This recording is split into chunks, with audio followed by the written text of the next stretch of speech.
മഹാൻ അവരുടെ ജീവിത ഏടുകളിൽ നിന്ന് ഞാൻ അല്പം പറയാം. എല്ലാ നബിമാർക്കും ശത്രുക്കൾ ഉണ്ടായിരുന്നു.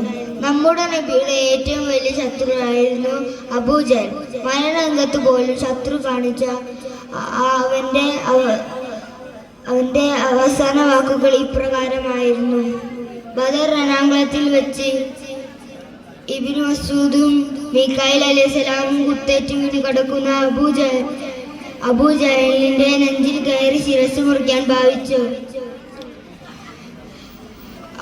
അപ്പോൾ അവൻ പറഞ്ഞു, ഇബ്നു മസ്ഊദേ, നീ എന്റെ തല കൗത്തിനോടൊപ്പം നീട്ടി മുറിക്കണം.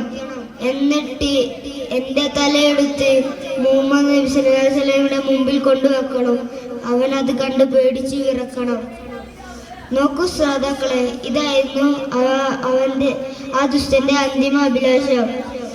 അവന്റെ തല മുറിച്ച് ഇബ്നു മസ്ഊദ് റളിയല്ലാഹു അൻഹു നബിയുടെ മുമ്പിൽ കൊണ്ടുവച്ചു വിവരങ്ങളെല്ലാം ധരിപ്പിച്ചു. തിരുനബി സല്ലല്ലാഹു അലൈഹി വസല്ലമക്കും സദസ്സിൽ വെച്ച് ഇപ്രകാരം പ്രഖ്യാപിച്ചു: എല്ലാ നബിമാർക്കും ശത്രുക്കൾ ഉണ്ടായിട്ടുണ്ട്. പക്ഷേ എൻ്റെ ശത്രുവായ അബൂജഹലിനാണ് ഏറ്റവും വലിയ ശത്രു. ഇത്രയും പറഞ്ഞ് ഞാൻ എൻ്റെ പ്രസംഗം വിരമിക്കട്ടെ.